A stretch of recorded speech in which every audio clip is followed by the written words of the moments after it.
Assalamualaikum warahmatullahi wabarakatuh. Perkenalkan, nama saya Romadoni, saya dari kelas 3 PAIE. Di sini saya akan menjawab pertanyaan-pertanyaan untuk memenuhi tugas ulangan akhir semester mata kuliah sumber belajar PAI berbasis multimedia. Nah, jadi pertanyaan pertama yaitu jelaskan dasar teori-teori psikologi pendidikan yang sangat erat dengan multimedia pembelajaran. Nah, jadi teori psikologi pendidikan yang erat dengan multimedia pembelajaran itu ada beberapa. Yang pertama ada teori behavioristik, yang kedua ada teori kognitif, dan ketiga ada teori humanisme.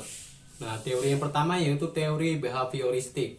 Teori ini menjelaskan tentang pengamatan perubahan tingkah laku seseorang yang dipengaruhi oleh lingkungan sekitar.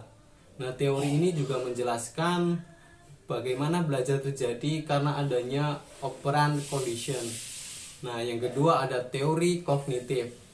Nah, teori ini mengutamakan bagaimana cara mengembangkan fungsi kognitif sehingga belajar bisa menjadi maksimal. Nah, teori ini mempengaruhi perkembangan peserta didik untuk mensukseskan proses pembelajaran. Nah, yang ketiga ada teori humanisme. Nah, teori humanisme ini teori humanisme ini mengutamakan keterlibatan individual peserta didik secara keseluruhan. Nah, jadi belajar tidak akan terjadi jika tidak ada emosional dari peserta didik. Nah, jadi di sini peserta didik dapat memilih apa yang akan dia pelajari, mengusahakannya dan mempelajari proses pembelajarannya itu. Itu jawaban dari soal yang pertama. Oke. Ya, jadi yang kedua ada pertanyaan, jelaskan satu teori desain multimedia dan jelaskan bagaimana pula penerapannya dalam pembelajaran. Nah, jadi ada desain yang bernama ADDIE. Nah, desain ini dikembangkan oleh Florida State University. Nah, desain ini itu digunakan untuk menjelaskan proses yang terlibat dalam perumusan program.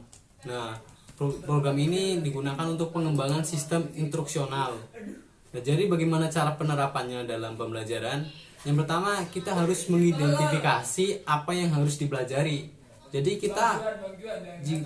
jika kita mau mempelajari fikih, kita harus mengidentifikasi bab fikih mana yang akan dipelajari. Nah, yang kedua, proses bagaimana harus mempelajarinya. Nah, jadi kita harus tahu bagaimana proses harus mempelajarinya materi bab fikih tadi. Nah, yang ketiga, proses penulisan dan pembuatan materi tadi. Kita apakah mau membuat dari buku dari apa, dan kita mau mencari buku atau mencari referensi di Google juga bisa. Nah, dan yang terakhir, proses pemasangan proyek dan konteks dunia nyata. Terus selanjutnya proses evaluasi. Nah, jadi itu bagaimana cara penerapannya. Oke, selanjutnya.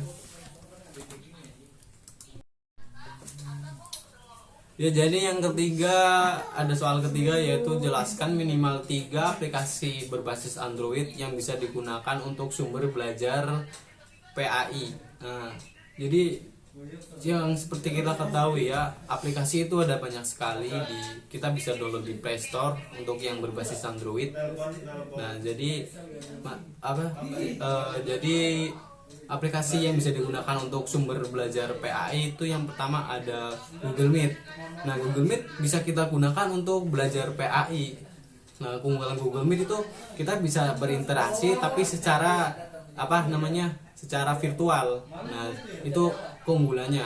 Dan kelemahan dari Google Meet itu kadang ya itu kita perlu punya sinyal yang kuat, perlu kuota yang banyak dan lain-lain. Nah, selanjutnya ada aplikasi Zoom. Zoom juga mirip-mirip dengan aplikasi Google Meet. Namun keunggulan Zoom itu grafik videonya lebih jernih daripada Google Meet. Nah, sedangkan kekurangannya atau kelemahan dari Zoom, dia lebih lebih boros kuota daripada Google Meet. Nah, yang aplikasi yang terakhir yang bisa digunakan untuk sumber belajar PAI ada Classroom.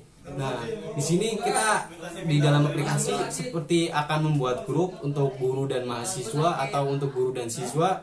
Nah, di mana di dalam grup ini yang punya grup, yaitu guru bisa mengirim tugas-tugasnya untuk dikerjakan siswa.